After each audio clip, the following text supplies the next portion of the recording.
दोस्तों, भारत अपनी सेनाओं को लगातार ताकतवर बना रहा है। पहले आईएनएस विक्रांत ने समुद्र में उतरकर दुश्मनों को पैगाम दिया कि समुद्र में अगर कोई साजिश रची तो हिंदुस्तान की फौज छोड़ेगी नहीं। और अब एक और जंगी जहाज ने समुद्र में दहाड़ मारी है।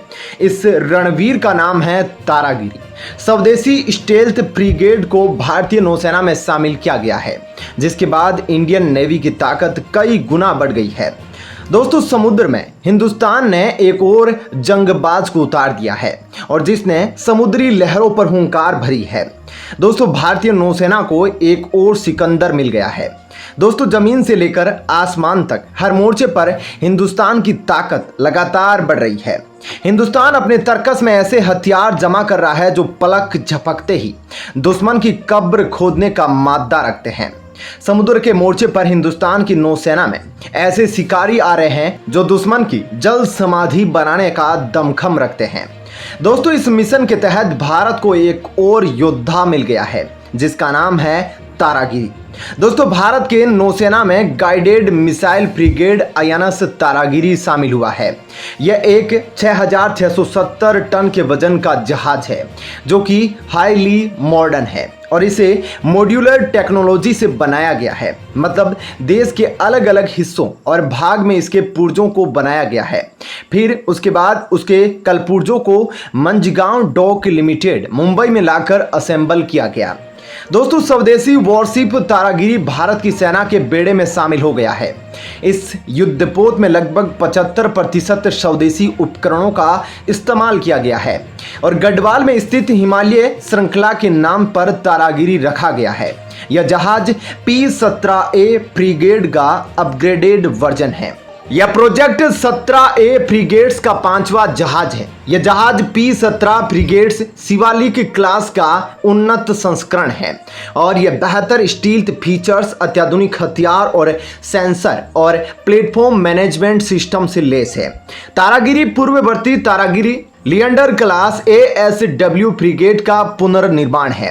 पूर्ववर्ती तारागिरी जहाजों ने 16 मई 1980 से 27 जून 2013 तक 3 दशक के दौरान राष्ट्र के प्रति अपनी शानदार सेवा में कई चुनौतीपूर्ण ऑपरेशन देखे हैं।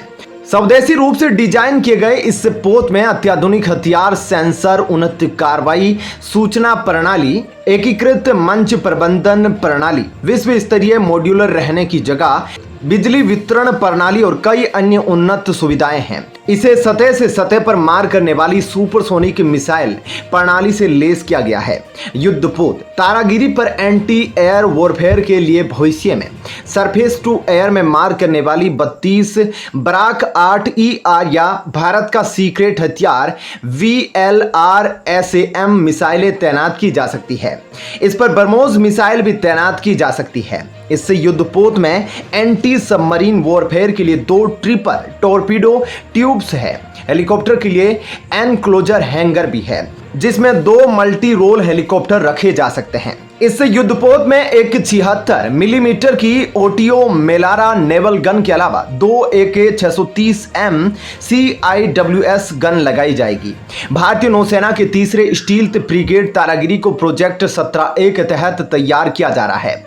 मुंबई स्थित Mazagon Dock Shipbuilders Limited द्वारा इसे लॉन्च किया जाएगा। इससे युद्धपोत में करीब 75% स्वदेशी उपकरणों का इस्तेमाल किया गया है। तारागिरी का निर्माण 10 सितंबर 2020 से किया जा रहा था। मीडिया रिपोर्ट्स के मुताबिक अगस्त 2025 तक इसे भारतीय नौसेना को सुपुर्द करने की उम्मीद है। P-17A कार्यक्रम के तहत MDL में 04 और GRSE में 03 समेत कुल 7 जहाज निर्माणाधीन हैं।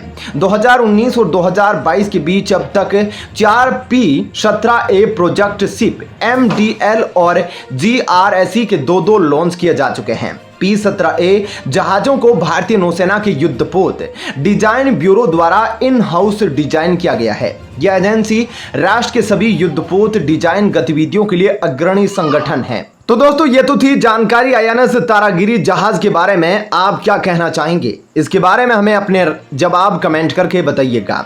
वीडियो पसंद आई हो तो इसे लाइक, शेयर और सब्सक्राइब कीजिएगा। धन्यवाद।